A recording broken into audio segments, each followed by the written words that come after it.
이 하반부의 말씀은 아마 여러분들 너무나도 익히 잘 아는 말씀이시죠.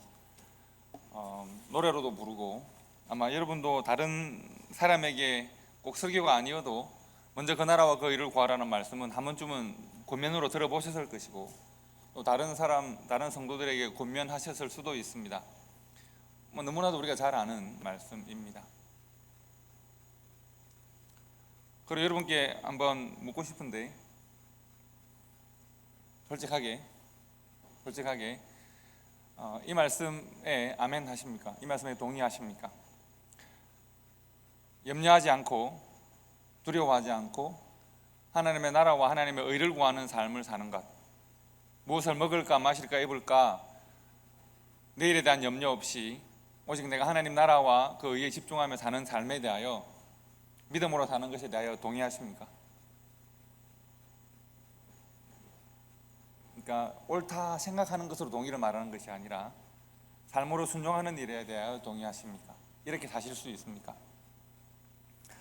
오늘은 우리가 너무나도 잘 아는 말씀이어서 이 말씀의 뜻을 다시 한번 생각하는 것은 반복일 가능성이 많고요. 오늘 여러분과 함께 예수님께서 이 말씀을 주시면서 중요한 경계석 하나를 놓아두셨습니다.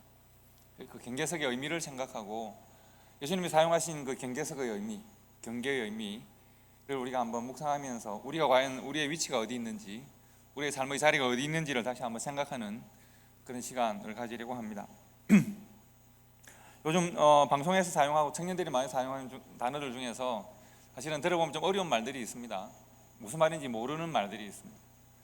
제가 볼 때 이 말을 아는 정도는 아마 40에서 50 사이 정도, 아래쪽은 다 알고 위쪽은 조금 헤맬 수도 있습니다.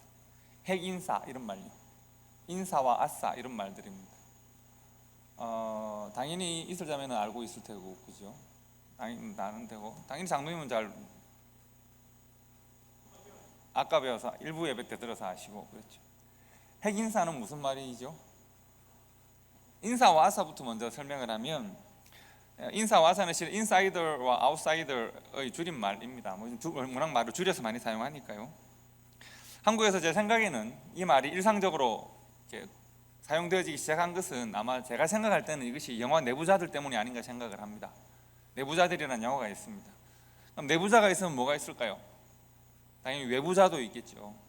내부자와 외부자는 우리 조직 밖에 있는 사람, 조직 안에 있는 사람을 말하는 것이 아니라, 한 조직 안에 있다고 하더라도, 예를 들면 한국이라고 하는 국가체계 안에 있다고 하더라도 그 속에 중요한 결정을 하거나 판단을 하거나 가치의 선택을 할 수 있는 이너서클 같은 조직이 있어서 전체의 조직을 좌지우지할 수 있는, 결정을 할 수 있는 소수의 사람들을 말하는 겁니다. 내부자들입니다. 내부자들이라는 영화 속에서는 보면 언론이나 기업이나 그리고 정부나 정치라는 사람들이나 소수의 그 내부자들이 있어서 국가의 방향을 결정하고 이익을 분배하고 하는 일들을 한다, 이런 이야기이죠.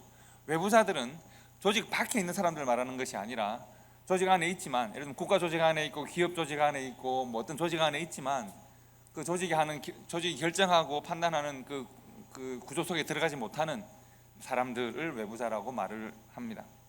요즘 또 청년들은 단순히 이제 그런 어떻게 보면 사회적 의미에서의 내부자 외부자뿐만 아니라 이제 인사와 아싸 이렇게 구별하여 쓰면서 분위기를 잘 맞추고 우리 속에서 좀 관계를 좀 돈독하게 하고 서로를 잘 이해하고 해서 꼭 우리 조직이 필요한 사람, 이런 사람은 인사, 말만 하면 분위기를 깨뜨리고 잘 이해를 못하고 잘 따라오지 못하고 하면 아싸, 이렇게 구별을 하기도 합니다. 당연히 핵인사는 무슨 말일까요? 당연히 핵심적으로 중요한 사람입니다. 아주 중요하고 정말 꼭 필요한 사람, 이렇게 사용을 하는 것 같습니다.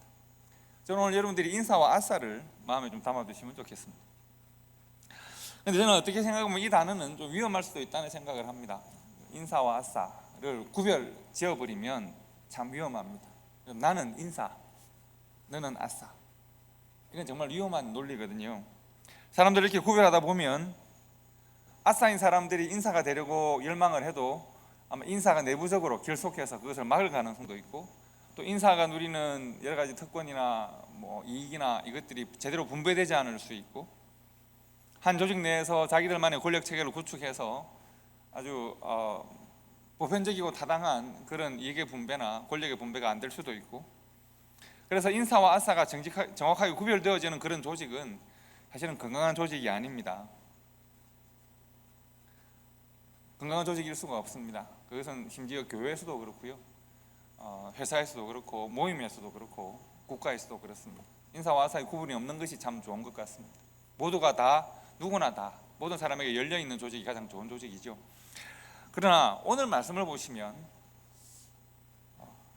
예수님과 유대인들 사이에 지금 인사와 아사의 경계를 어디에 놓을 것인가에 대하여 지금 논쟁이 벌어지고 있는 것과 같습니다. 오늘 그 문제에 대해서 이야기를 좀 나눠볼까 합니다. 오늘 말씀을 보시면 25절부터 우리가 읽었는데, 여러분 25절 시작이 어떻게 시작하느냐 하면 이렇게 시작합니다. 그러므로 내가 너희에게 이르노니, 이렇게 시작을 합니다. 여러분, 그러므로라는 말이 있으면 앞에는 뭐가 있단 말입니까? 앞에는 원인이 되어지고 논리적인 어떤 이유가 되어지는 구절이 있고, 그러므로 뒤에는 어떤 이야기입니까? 그러므로 이전에 나왔던 문장의 결과가, 이제 결론이 그러므로 이후에 나온다는 말입니다. 24절은 논리적인 인과관계 속에서 원인이 되고 25절은 결과가 된다는 말이죠. 결론이 된다는 말이죠. 그럼 우리가 그러므로 내가 너에게 이르노니, 이 말씀을 보려고 하면 뭐부터 봐야 될까요? 24절을 봐야 되는 거죠. 24절 어떻게 되어 있습니까? 다 같이 우리 지난주 우리가 봤던 말씀 한번 읽어봅시다. 시작. 한 사람이 두 주인을 섬기지 못할 것이니 혹 이를 미워하고 저를 사랑하거나 혹 이를 중히 여기고 저를 경히 여김이라. 너희가 하나님과 재물을 겸하여 섬기지 못하느니라. 그러니까 24절에서 예수님께서 무슨 말씀하시냐면, 너희들이 성도이냐, 너희들이 교회이냐, 하나님의 백성이냐. 그런데 성도이면서 교회이면서 하나님의 백성이고 자녀이면서 하나님과 세상을, 하나님과 재물을, 하나님의 나라와 세상을 동시에 양방향으로 지향하고 목적하려는 사람들이 있는 것 같다. 그러나 분명히 알라는 것이죠. 하나님과 재물을, 하나님의 나라와 세상을 동시에 지향하고 섬기지는 못한다는 겁니다.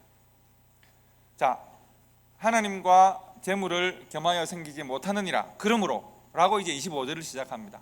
어떤 결론이 나와야 할까요? 하나님과 재물을 겸하여 섬길 수 없으므로 너희는 이렇게 해야 한다는 겁니다. 어떻게 해야 할까요? 25절 말씀을 보시면 그러므로입니다.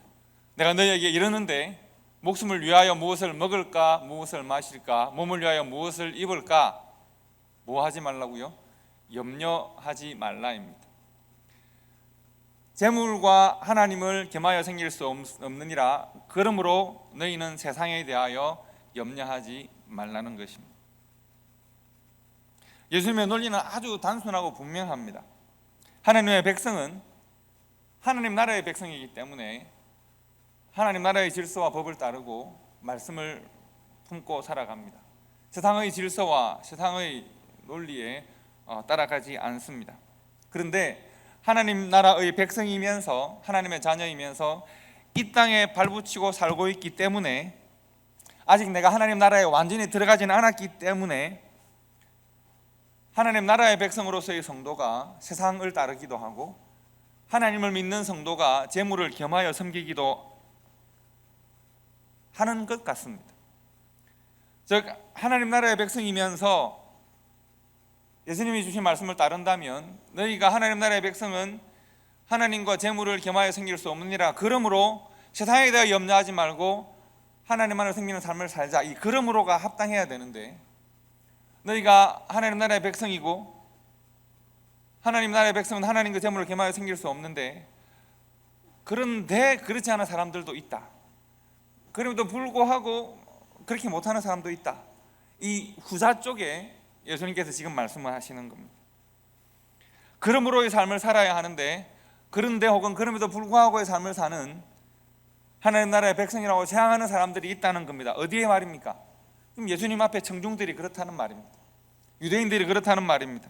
하나님과 재물을 겸하여 섬길 수 없다. 그러므로 너희는 하나님만을 섬기자가 되어야 되는데 겸하여 섬길 수 없는데, 그런데 너희는 왜 겸하여 섬기고 있지? 지금 예수님께서 이 말씀을 하고 있습니다.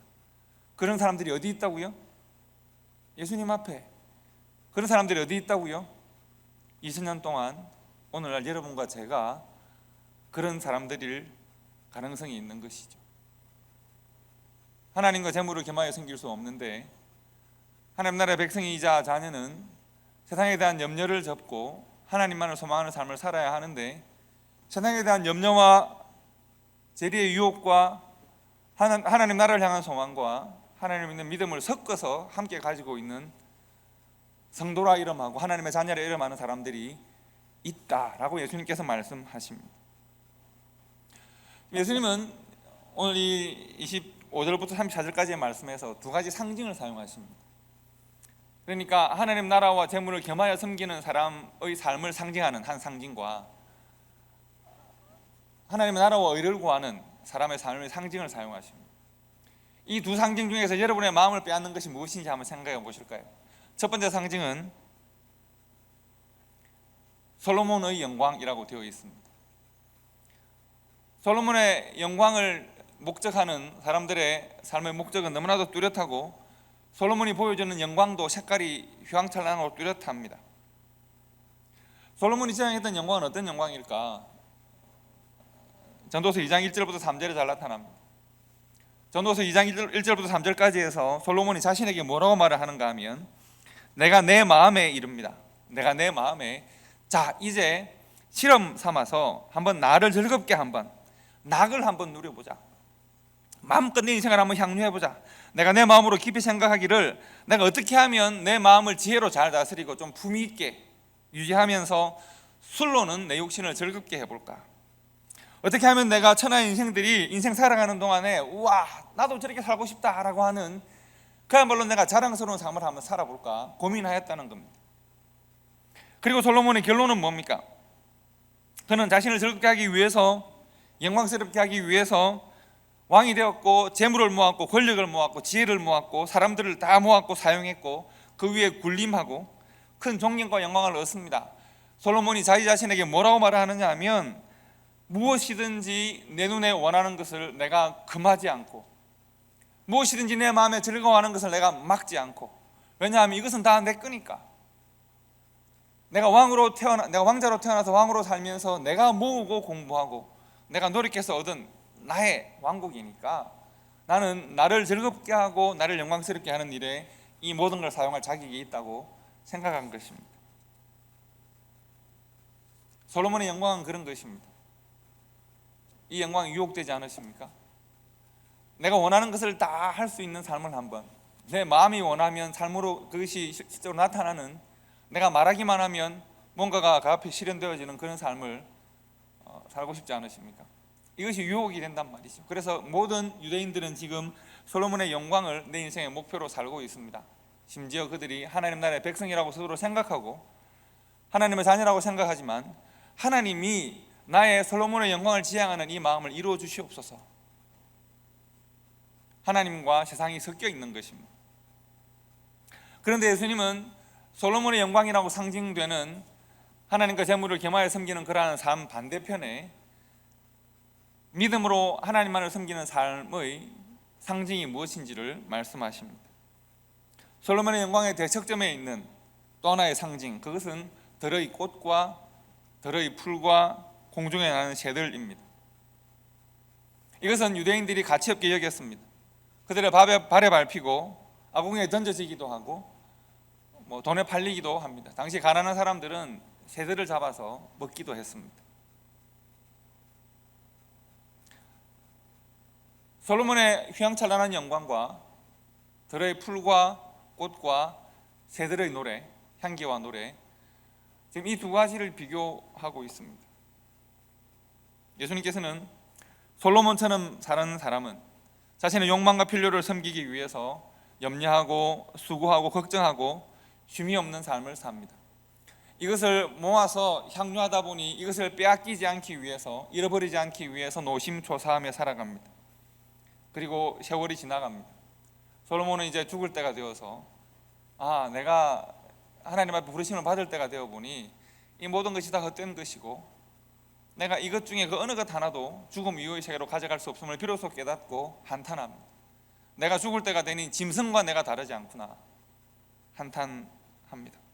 그러나 들의 꽃과 풀처럼 사는 사람, 하늘의 새와 같이 사는 사람은 그의 존재로 하나님을 노래합니다. 꾸미지 않고 뭐 대단히 노력하지 않고 의식하지 않고 염려와 걱정이 없어도 풀의 꽃의 향기와 꽃의 향기와 새들의 노래 소리가 하나님을 영광스럽게 합니다.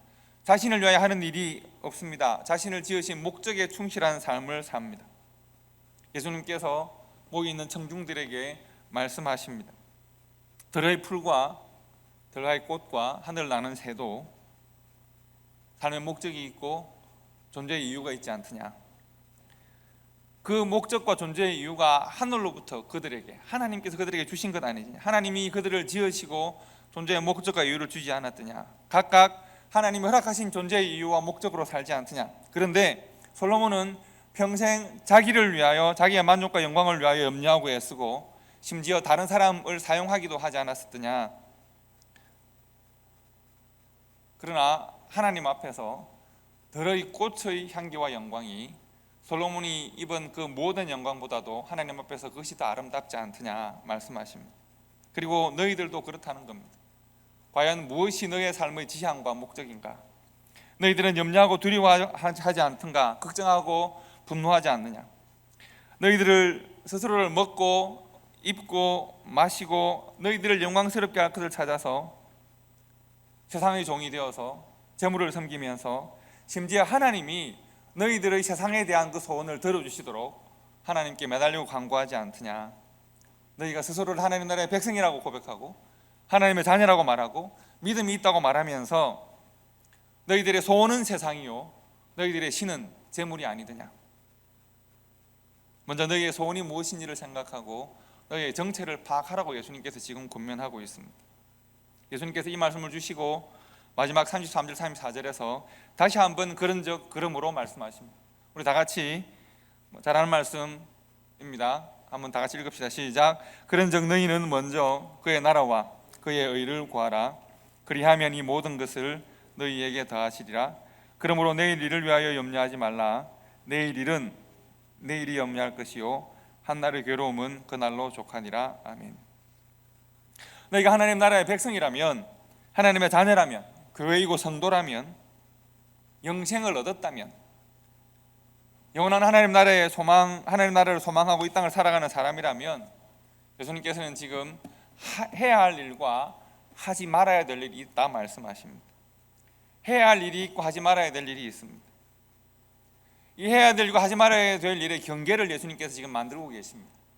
누가 이 말씀을 주셨냐 하면 사람과 같이 되셔서 사람이 어떤 삶을 살아야 되는지 스스로 살아가셔서 우리의 길이 되고 진리가 되고 생명이 되신 예수님께서 이런 삶을 사시면서 우리들에게 주신 말씀입니다. 하지 말아야 될 것은 무엇이고 해야 될 것은 무엇인가? 성도이자 교회라면, 하나님 나라의 영생 가운데 살아가는 하나님의 자녀라면 하지 말아야 할 것이 있습니다. 그것은 바로 한 단어로 뭐라고 되어 있습니까? 염려하는 일입니다. 세상의 영광으로 나를 채우기 위하여 염려하는 일입니다.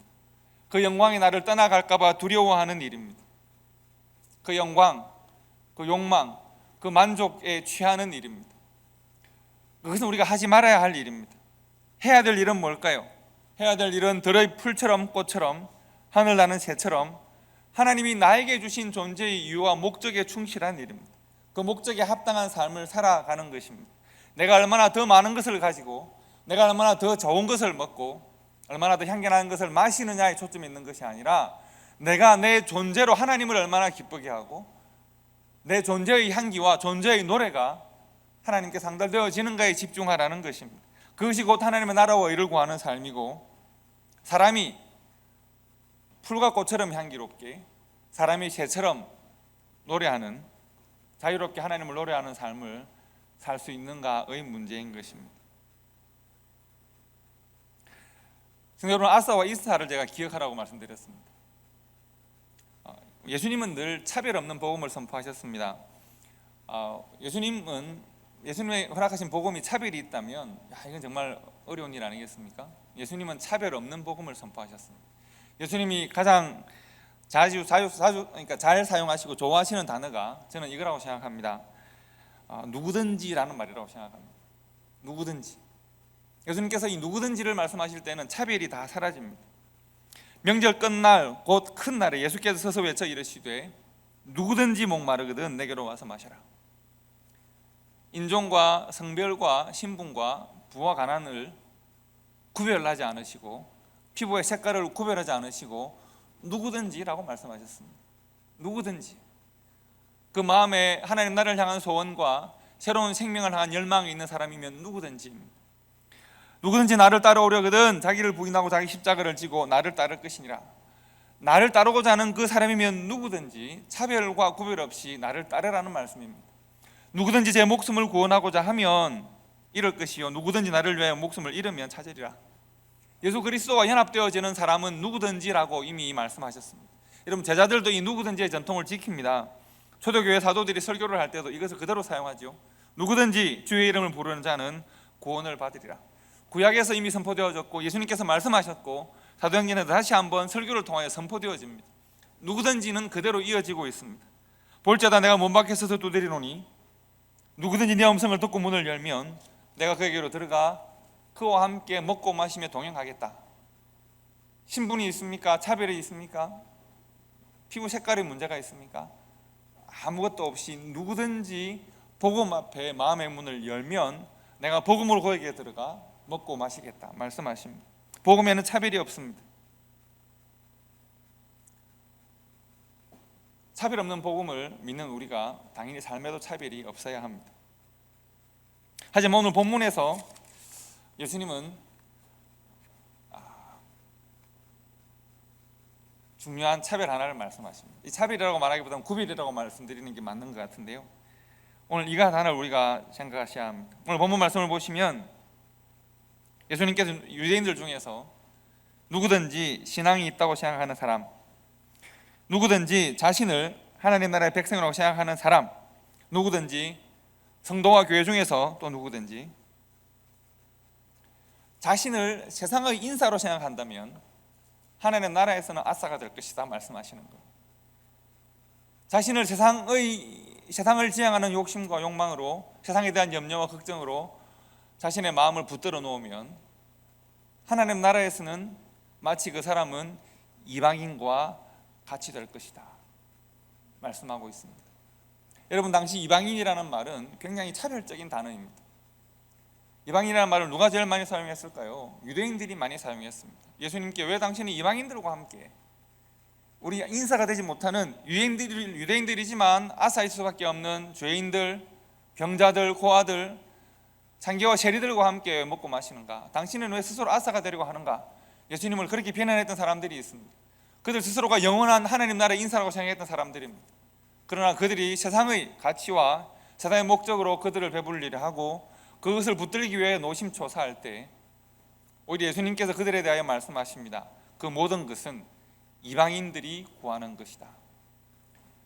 그들이 예수님에 대하여 공격하려고 했던 이방인이라는 그 개념으로 예수님께서 지금 그들에 대하여 말씀하시기를, 지금 너희들이 구하고 너희들의 삶이 지향하는 그것이 바로 이방인들이 구하는 것이다. 이방인들이 품는 소원과 가치와 목적으로 사는 것이다. 예수님께서는 처음으로 사람과 사람을 구별하시는데 사람을 구별하신 것이 아니라 그들의 마음의 소원을 구별하신 것이죠.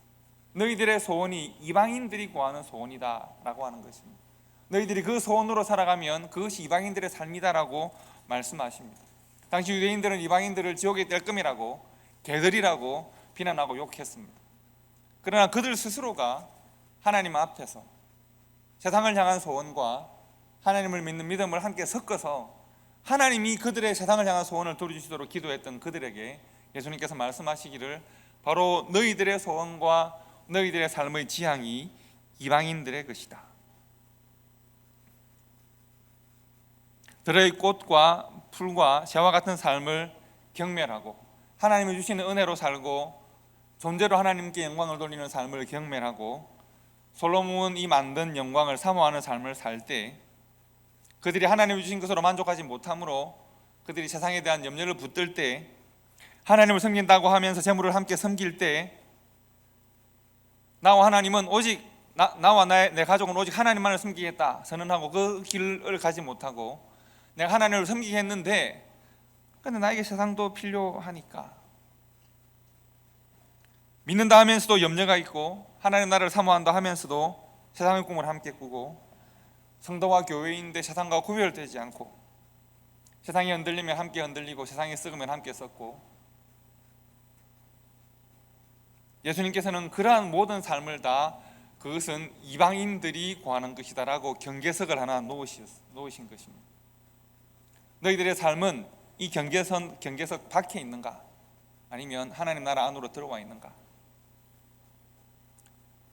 들의 풀이라도 좋고 들의 꽃이라도 좋고 하늘을 나는 작은 새라도 좋은데 하나님이 주시는 것으로 자족하고 만족하고 그 존재로 영광을 돌릴 것인가? 아니면 염려하고 걱정하고 두려워하고 욕망하고 탐욕하며 살 것인가를 묻고 계십니다. 이방인으로 살 것인가? 천국의 하나님 나라의 인사가 될 것인가? 하나님 나라를 스스로 벗어나는 아사가 될 것인가를 묻고 계십니다. 여러분, 우리가 지난 한 6개월 가까이 본 것이 있습니다. 인간의 욕망이 극대화되고 스스로를 해치는 결정들을 수없이 반복하고 그 결과가 눈에 보이지 않는 바이러스가 전 세계에 퍼져서 집에 있으라고 하고 기업이 무너지고 직장이 무너지고 새로운 삶의 가치가 등장하는 그런 혼란의 시대를 우리가 맞이합니다.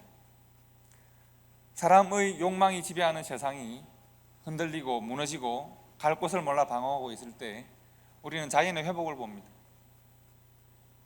들의 꽃과 풀과 하늘 나는 새와 수속을 거니는 사슴이 얼마나 아름다운지를 우리가 확인합니다. 그들은 존재로 하나님께 영광을 돌리는데 우리는 자꾸 뭔가를 만들려고 했었습니다. 욕망하는 세상의 염려와 욕망하는 세상의 불안과 두려움, 그것과 비교되어지는 하나님이 먹이시고 하나님이 입히시는 풀과 꽃과 새와 수속을 거니는 사슴의 아름다움, 우리가 이 대비되는 것을 보고 있습니다. 우리는 더 두렵고 우리는 더 걱정이 많고 우리는 더 염려가 많은데 세상은 점점 꽃으로 피어나고 있습니다. 이 두려운 세상 가운데서 우리는 점점 위축되어지는데 세상은 꽃처럼 피어서 향기를 지금 마음껏 뿜어내고 있습니다. 우리가 흔들리는 세상 가운데 정말 우리가 붙들어야 될 가치가 무엇인지를 우리가 짧은 6개월의 시간 동안 보고 있습니다. 우리가 오늘 하나님께서 예수님께서 주신 이 말씀을 한번 마음에 잘 새겼으면 좋겠습니다. 솔로몬의 영광을 지향하는 삶을 염려하고 걱정하고 두려워하면서 세상과 하나님을 같이 섬긴다고 생각하며 살아갈 것인가? 아니면 하나님의 나라와 의를 구하는 삶을 살고 내가 들의 풀과 같고 들의 꽃과 같고 하늘의 새와 같고 숲속을 거니는 사슴과 같은 삶을 살지라도 하나님이 나에게 주신 존재의 목적으로 하나님께 영광 돌리는 삶을 살 것인가? 우리가 고민하고 우리가 결단하고 우리가 한 걸음 한 걸음 그러한 삶으로 나아갈 수 있는 삶의 실천이 있는 성도와 교회가 되면 좋겠습니다. 우리 하나님께서 우리들에게 말씀하시죠. 예수님께서 우리들에게 주신 권면의 말씀, 너희는 먼저 그의 나라와 그의 의를 구하는 목적과 방향에 있는 삶을 살아가자. 우리 이 어려운 시대에 우리의 삶의 목적과 방향을 분명히 하고 하나님 나라와 그 의를 지향하는 우리 가치와 목적을 가지고 날마다 하루하루를 허락하신 은혜로 살아가시는 성도가 되고 교회가 되시기를 주님의 이름으로 축복합니다. 기도하겠습니다.